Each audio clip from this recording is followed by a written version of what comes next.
और come to illustration number 9. Illustration number 9.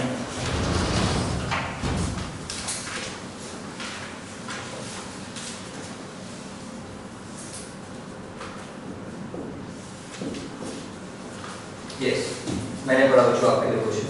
I repeat, अगर किसी को कंफ्यूजन है एक बार मैं लिख दे रहा हूँ. इसके ट्रायल बैलेंस का टोटल है 34,45,000. आप अपने पास कुछ ऐसे लिखिए. ट्रायल बैलेंस 34,45,000 कुछ आपको ढूंढना ही नहीं. तो हेडिंग मत पढ़ो बच्चों, पेपर में पूरी लिखा आएगा adjusted purchases, adjusted sales. Never write. हमने क्वेश्चन पढ़ा बच्चों, कहते हैं required to prepare trading and profit and loss account and a balance sheet as a backup. तो ठीक है, let us make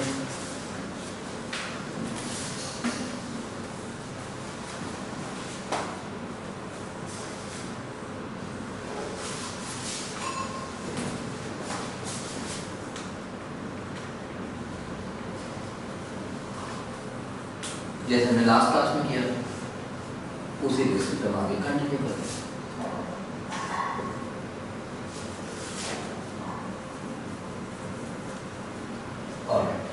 Starting with first adjustment, closing stock 2,45,000. बच्चे smart हैं, बचपन में एंट्री करते होते थे closing stock to trade. The journal entry is closing stock to trade. मैंने भी लिख दिया भाई closing stock. बट लिखने से पहले मैंने जैसे पिछली क्लास में बोला था वैसे आज दोबारा बोलूँगा. चले गोवा? नहीं सर, आज मूड नहीं है गोवा जाने का. समझ गए ना क्या करो कि my closing stock gets affected by goods on approval transaction. My closing stock gets affected by goods on approval transaction. But in this case, we don't have anything called goods on approval basis, so I can write. Second thing, as per accounting standard 2, closing stock is to be measured at cost or market price, whichever is. Closing stock is to be measured at cost or market price, whichever is lower. तो ठीक है, कितना 2 लाख. आज तो कुछ सोचना ही कि कई बार ब्रैकेट में लिखा आएगा net realizable value called market price 2 lakh. तो कितना रिकॉर्ड करूँगा? Because whichever is. और साथ के साथ बैलेंस शीट में से मैं क्या बना दूंगा अपना एसेट. मेरी फर्स्ट एडजस्टमेंट है. किसी को problem? No problem. Machinery worth 45,000 was purchased on 1st October 13 was shown as purchases. थोड़ा सा मेरे बच्चे विजुअलाइज करें, नहीं तो मैंने लिख के भी बता दिया. Write entry machine to cash हमने किया परचेज टू कैश. याद आ रहा है ना कुछ 11th स्टैंडर्ड? सिंपल वाला. तो आज मुझे क्या करना पड़ेगा? मशीन टू, तो मशीन में ऐड करना पड़ेगा और परचेज में से माइनस. तो यार बताओ मेरी परचेज की वैल्यू कितनी है बच्चों? 15 लाख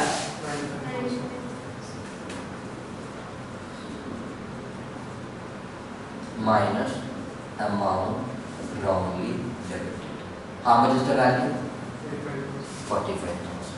मशीन की वैल्यू कितनी है बच्चों?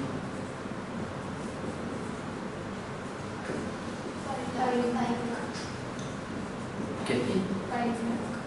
5 लाख. और ये रेक्टिफिकेशन कितने का आ गया? 45. और सबको पता है ये कौन सी डेट को आया? 1st October.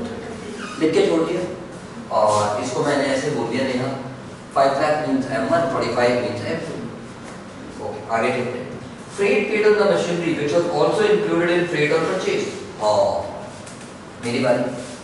ये पॉइंट नंबर 2 था. अब पॉइंट नंबर 3 पे आ गया. Write entry machine to cash. Sir क्यों? बेटा बचपन में पढ़ा नहीं था.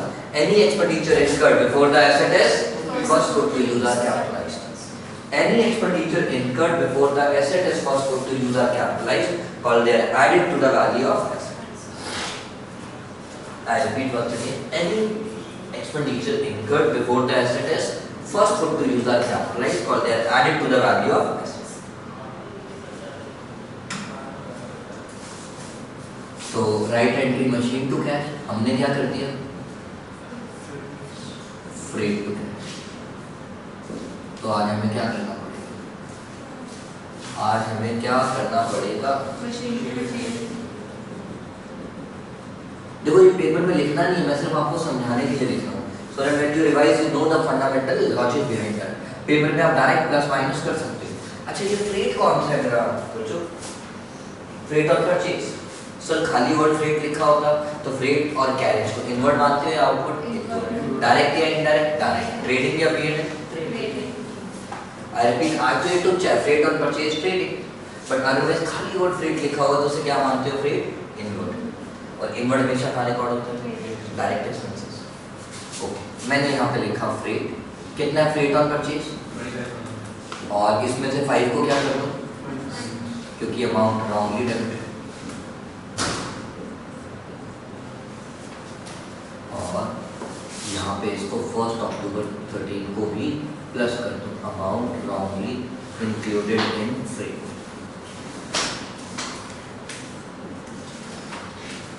कोई दिक्कत? आज हमारी किस्मत अच्छी है, ऑलरेडी हमने रेक्टिफिकेशन कर लिया है, डेप्थ बाद में आया, अगर वो डेप्थ का रेट पहले देंगे और रेक्टिफिकेशन, बट हम पहले क्या करेंगे? That's what the note which we have written. So far मेरे 2 इफेक्ट इसके भी पूरे हो गए। Now commission is payable at the rate of 2.5% on sales. मेरी बारी, सबसे पहले तो मैंने वर्ड अंडरलाइन करके छोड़ दिया पे, और इस पॉइंट को फॉर द टाइम भी रख दिया पेंडिंग। एक बच्चे कहते हैं क्यों? मैं कहते सिंपल सी बात है, जब तक मैं सेल सॉल्व नहीं करूंगा मैं इस पॉइंट को कैलकुलेट, और उसके चक्कर में पहले सेल ढूंढ लो, पता लगे उसकी भी कोई रेक्टिफिकेशन है, गड़बड़ हो गया फिर। So let's keep this point, let's keep this point pending. जब मैं नेक्स्ट सेल्स निकाल लूंगा मैं तब इस पॉइंट को याद करूंगा। Yes, investments were sold at 10% profit but the entire sale proceeds has been taken as sales. जल्दी मत करना, अब मैं एंट्रीज नहीं लिखना चाहता, बच्चों से डायरेक्ट बात करना चाहता हूं। बताओ इन्वेस्टमेंट की वैल्यू कितनी है? 1 लाख। इन्वेस्टमेंट की वैल्यू कितनी है? आपने उसे कितने में बेचा? प्रॉफिट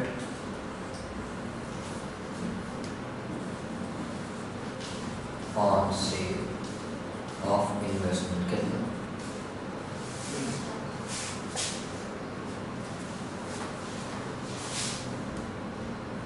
इन्वेस्टमेंट में सोल्ड होगी तो क्यों लिखाऊं? बट मैंने ना उसको सेल करने के बाद भी इन्वेस्टमेंट में से अभी तक सब्ट्रैक्ट, और मैंने उसे सेल में डाल दिया, तो आपने सेल में प्लस कर दिया, तो सही है गलत? तो क्या किसमें कितना? 100 या 110? मतलब सही है। 100 या 110 से मेरा मतलब है कॉस्ट है सेल। So elections के लिए रोड्स वो ब्लॉक, इलेक्शन के लिए रोड्स वो ब्लॉक। सर कौन से इलेक्शन हो रहे हैं? सर डी इलेक्शन कौन सी road block? Sir south campus के वैक्सीन के साथ है पूरी रोड ब्लॉक थी। तो फिर आधा घंटा पहले निकला अगली बार। सर हम लोग आज 4:30 तक निकल गए थे वहाँ से, वो पूरे 3 घंटे क्या 14 को पिक्चर देख सर लेकिन सर ऑनेस्टली तो वो ब्लॉक थी, तो वैसे ही नहीं हुआ। मैं देखता नहीं, रात को देखता नहीं। Less sales of investment, let sale of, इधर एक साथ आप आ गया, आप उधर सेल ऑफ इन्वेस्टमेंट कितना? 1,10,000।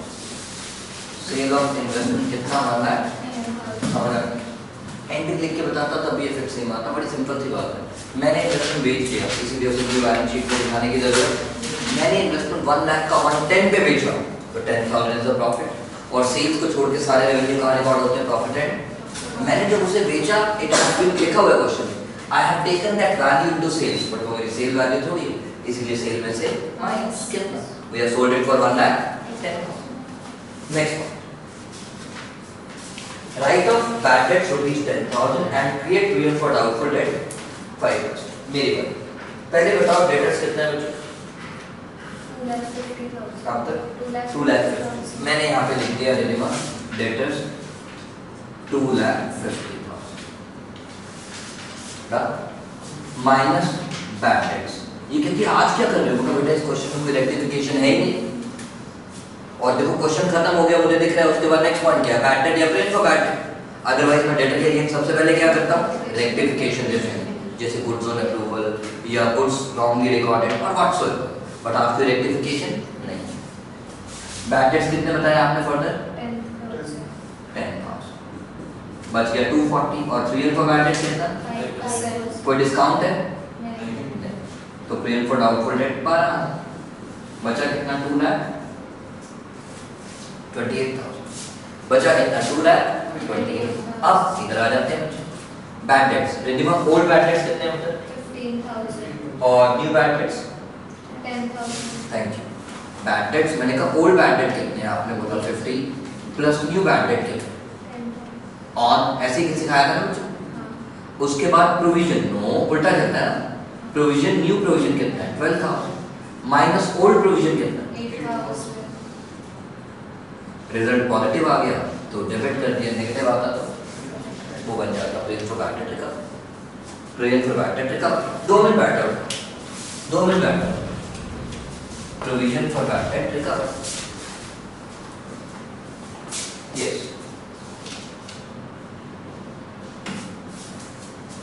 मेरा एक पॉइंट पे फिनिश नेक्स्ट आ गया बच्चों डेप्रिशिएट बिल्डिंग बाय 2.5% बिल्डिंग की वैल्यू कितनी है 3 लाख और depreciation rate which is 7,292.5 less machine पे डेप कितना है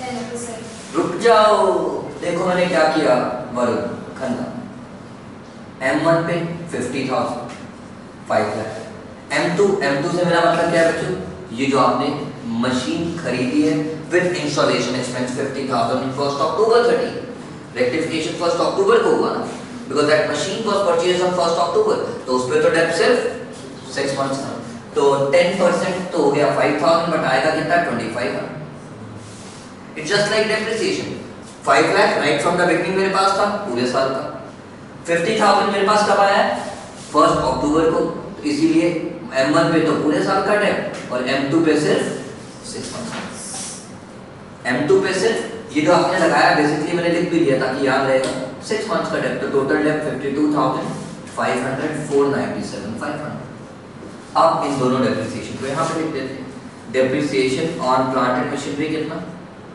52,500 and you know the breakup M1 पे पूरे साल का और M2 पे 6 मंथ्स एंड बिल्डिंग का डेप 7,500 सो फॉर सो अभी भी अकाउंट में मेरा एक पॉइंट बचा हुआ है तो कौन सा पॉइंट नंबर 3 वो क्यों पेंडिंग रखा था क्योंकि वो सेल से लिंक्ड है उसमें लिखा हुआ था commission is payable at the rate 2.5% on sales उस पे लिखा हुआ था commission is payable at the rate 2.5% on sales so let's wait and watch once all my adjustments are done मैं शायद ये क्वेश्चन कंप्लीट नहीं करता सीधा सीधा कर देता हूं क्यों कर रहा हूं आज complete because of that commission point और एक और पॉइंट इंप्लाइड एडजस्टमेंट वाला सिखा रहा हूं एक फर्नीचर पे सॉरी फर्नीचर की वैल्यू कितनी है मतलब 40,000 फर्नीचर की वैल्यू कितनी है बच्चों 40,000 और फर्नीचर पे डेप कितना है हम 10% which is 4,000 तो ठीक है ये तो सीधा सीधा पॉइंट है but I skip it by mistake furniture पे डेप 4,000 अब एक एक करके आसान चल थोड़ा लाउडर पढ़ती रहिए तो मेरे लिए कैपिटल कितना है बच्चों 8 लाख ये मैंने अंदर लिख दिया नेक्स्ट ड्राइंग 60,000 ड्राइंग रिड्यूसेस तो कर दिया माइनस कितना 60,000 नेक्स्ट ओपनिंग स्टॉक 75,000 लिख दिया मैंने ट्रेडिंग अकाउंट ये मेरा ट्रेडिंग अकाउंट भी है और P&L भी है टोटल के ऊपर विल बी ट्रेडिंग टोटल के नीचे will be P&L how much is that बच्चों opening stock 75,000 next purchases 15 lakh वो मैं लिख चुका हूं नेक्स्ट trade on purchases 25,000 वो भी हो चुका है wages 11 months up to 29 ये नहीं भी लिखता अगर वो 11 मंथ्स में लिखता तब भी बात सेम थी पहली बात तो वेजेस मेरा डायरेक्ट एक्सपेंस है कितना है तो पक्की बात है एक महीने का आउटस्टैंडिंग और ये 66 कितने मंथ्स है वो है तो 1 मंथ का 1/11 वही मान लो लिखा होता वेजेस 10 मंथ्स आउटस्टैंडिंग 2 मंथ्स तो 2 क्लास में बताया था शायद I just wanted to recall तब हो जाता 2/10 बट आउटस्टैंडिंग प्लस हो गया कितना और ये कैसे आया रिकवा 1/11 into 70 और ये क्या थी इंप्लाइड एडजस्टमेंट इसीलिए इस आउटस्टैंडिंग के कितने इफेक्ट होंगे ये मैंने ट्रायल बैलेंस से थोड़ी उठाया मैंने दिमाग लगा के कैलकुलेट किया और जो दिमाग लगा के कैलकुलेट करते हैं we call it as implied adjustment तो ठीक है आउटस्टैंडिंग वेजेस मेरा क्या बन गया नेक्स्ट बच्चों sales 23,10,000 23,10,000 अभी भी मैंने टोटल नहीं किया वरुण रीजन है, हो सकता है सेल्स रिटर्न आ जाएगा, you never know, let's go slow. Next बच्चों, Salary is 140,000. सैलरी मेरा P&L में जाता है, सबको पता है। Indirect expense 1 lakh 40, next 12,000. That is also an expense, कितना 12,000। Next Printing and stationery 18,000. That is also an expense, printing how much is it 18, Miscellaneous expenses 30,000. ठीक है, expense 30,000। Creditors 3 lakh. Creditor for businesses liability. अच्छा कई बार ना paper में question आ जाता है बच्चों, कितना बोला आपने? 3 lakh. जैसे प्रोविजन फॉर डेटर है, ऐसे प्रोविजन फॉर क्रेडिटर होगा। प्रोविजन फॉर डेटर डेटर में से माइनस होता है, तो प्रोविजन फॉर क्रेडिटर क्रेडिटर में से माइनस हो जाएगा। वो अगर एक्सपेंस है तो ये सिंपल सी बात है, डेटर को कम करते हो तो लॉस बुक करते हो, क्रेडिटर को कम करोगे तो लॉस की जगह रिवर में भी तो करते थे बच्चों, सिंपल सी बात। अगर आ जाए तो घबराना नहीं है आपको। सॉरी, तो प्रिंसिपल ऑफ प्रूडेंस का वायलेशन हो गया, कुछ नहीं हुआ यार, उसने बोला है करना पड़ेगा। हम मदारी हैं पिक्चर की तरह, वो जैसे नचाएगा हम नाचेंगे, मतलब एडजस्टमेंट में लिखा है तो हमें करना है, चल। बट यस, डेटर में से माइनस करता हूँ तो लॉस बुक करता हूँ, क्रेडिटर में से माइनस करूंगा तो प्रॉफिट बुक करूंगा। कहाँ पे? P&L, क्योंकि सेल्स को छोड़ के सारे रेवेन्यू कहाँ रिकॉर्ड होते हैं? प्रॉफिट एंड लॉस का। सो फार सो नेक्स्ट, Debtors 15,000. इन्वेस्टमेंट खत्म, डिस्काउंट रिसीव्ड आप खा गई जल्दी जल्दी में, भूख लगी थी आपको, 15,000। डिस्काउंट रिसीव्ड, ये मेरी इनकम हो गया। नेक्स्ट, डेटर्स 2,50,000 भाड़ में जाए, पूछो क्यों? क्योंकि मैं डेटर की एडजस्टमेंट ऑलरेडी सॉल्व कर चुका हूँ। Next, Commission on sales 45. Bad debt सी खा गई जल्दी जल्दी में, क्योंकि इसको पता है वो पॉइंट में ऑलरेडी सॉल्व, तो इनको बैड डेट में already solve. Building machine furniture में already solve. Commission on sales, Punjabi में दूसरी मराठी में कहते हैं थावा, इंग्लिश में कहते हैं रेट। पेंडिंग रखा हुआ है पॉइंट, साइड पे करते हैं, एक ही बार देखिए, साइड पे रखते हैं, मतलब एक ही बार कमीशन के पॉइंट को उठाऊंगा। एडजस्टमेंट में भी पेंडिंग छोड़ दिया, यहाँ भी पेंडिंग छोड़ दिया। Yes, Interest on investment 12,000. ठीक है। इंटरेस्ट ऑन इन्वेस्टमेंट मेरी क्या इनकम? इंटरेस्ट ऑन इन्वेस्टमेंट करने का मेरे लिए क्या है? मतलब इनकम ही तो है। कितनी? 12,000. Next question, Insurance year up to 31st July 2014 24,000. मेरी शायद मैंने ये नोट लिखवा दिया था या नहीं, अगर नहीं लिखवाया था तो सुन लो। अनलेस एंड अनटिल क्वेश्चन से otherwise insurance government duties and taxes are paid for 12 months. पिछले साल कहीं ना कहीं तो बोला था। चाहे देखो एक चीज को एक बार तो बोला हो, अगर नहीं बोला था तो आज बोल दिया, लिख लेना बाद में। देखिए हमारा थंब रूल होता है, मतलब चाहे मैं कोई भी चैप्टर कर दूं फाइनल अकाउंट्स में, मतलब अकाउंट्स में कहीं पे भी कोई भी चैप्टर पढ़ लो, जब भी हम डील करेंगे किससे? इंश्योरेंस से। जब भी हम डील करेंगे, मैं 12th में भी बोलता था डिसोल्यूशन, जब भी हम कोई भी चैप्टर करेंगे, insurance government duties and taxes, if question is silent they are assumed to be paid for, they are assumed to be paid for। तो ठीक है, आज मेरी बारी।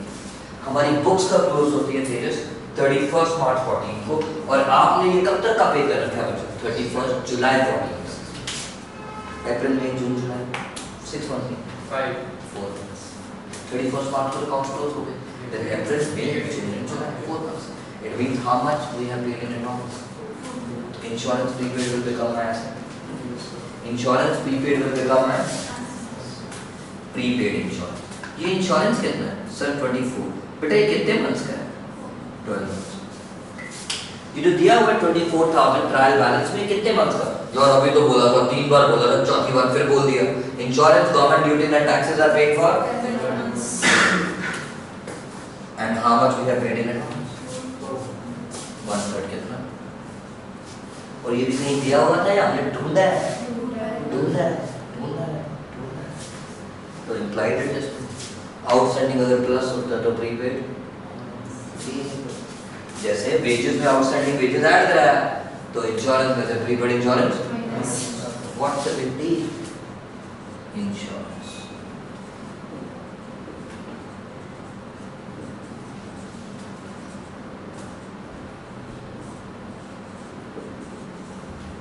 सो फार सो लॉक कर दो। नेक्स्ट, डेबिट में लिखा है तो एसेट, क्रेडिट में लिखा होता तो bank overdraft, and hence it becomes liability. कितना? 150,000. अब मेरा वो पॉइंट आ गया बच्चों जिसका जिया बेकरार था, मुझे इंतजार 22। सर अभी तक रुके क्यों थे? बेटा मैं वेट कर रहा था, शायद सेल रिटर्न ना आए। बेटा मैं वेट कर रहा था कोई इम्प्लाइड एडजस्टमेंट डेटा को अफेक्ट ना कर जाए, इसीलिए मैं ये पॉइंट जो कमीशन पेबल ऑन सेल्स, इस क्वेश्चन में एक ही पॉइंट इंपॉर्टेंट है, विच इज दिस। बाकी तो टुच्चे पॉइंट थे, सारे पुराने क्लास वाले थे। ये क्वेश्चन मैंने सिर्फ इसलिए उठाया so that I can explain this point कि अगर कभी एग्जाम में आए तो कैसे करना है। बाकी क्वेश्चन में ये वाला पॉइंट रिपीट नहीं होता। मेरी कमीशन पेबल कितनी, कितना परसेंट ऑन सेल्स, मतलब net sales after all rectifications, after subtracting sale return, F कितना है उतरे कैलकुलेटर। राज मेरा कैलकुलेटर दियो बेटा, एक मिनट उस रूम में होगा, करना मुझे 22 34 55 का आएगा, आई थिंक 55,000 आएगा, 55,000। अब आराम ट्रायल बैलेंस में कितना देख रहे हैं? ABDB आ गया क्या मतलब होता है?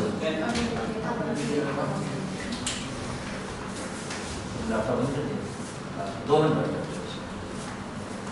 इसका मतलब प्लीज सुनना, इस अमाउंट का क्या होगा? क्योंकि दिया थोड़ी अपने ढूंढ के निकाला 45 तो ट्रायल बैलेंस। अरे जैसे लोन का पॉइंट में सिखाया था एम्प्लॉयड एडजस्टमेंट, ये बस वैसा ही है, वो लोन के नाम पे था, कमीशन के नाम पे, कॉन्सेप्चुअली तो वही चीज है, बस नाम बदल गया। तो कहना है से दिस इज एम्प्लॉयड एडजस्टमेंट, यानी देना बाकी वेरी लायबिलिटी। क्या मैं यहाँ लिख दूँ आउटस्टैंडिंग कमीशन ऑन सेल्स, कितना 10,000। और यहाँ पे क्या कहते हैं अभिषेक, कमीशन 45 एट आउटस्टैंडिंग, मतलब ये 45 तो पे कर चुका हूँ, 10 देना बाकी, और आउटस्टैंडिंग सैलरी में अगर आउटस्टैंडिंग सैलरी प्लस होता तो कमीशन में आउटस्टैंडिंग कमीशन प्लस होता। फिनिश। 45 और 10 स्प्लिट क्यों हुआ? आपने कैलकुलेट कितना किया? बिल्कुल, मतलब how much you are supposed to पे।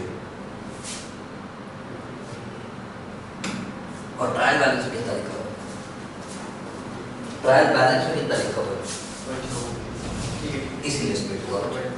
कंपैरिजन के बाद ही तो पता लगा 10,000। अभी ये किसी लड़के का नाम नहीं है, भी देना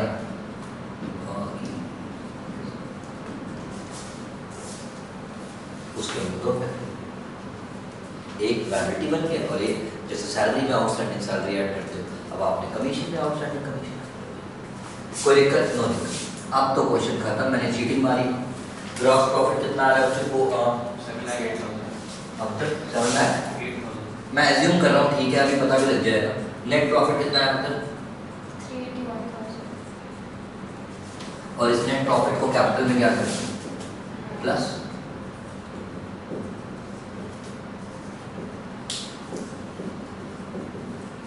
अब बैलेंस शीट के टोटल बताओ 11,31 14,31 14,37,000। Yes, sir.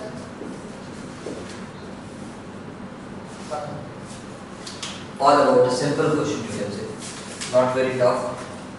बस यस एक पॉइंट आ गया जो मुझे समझाना था अपने बच्चों को।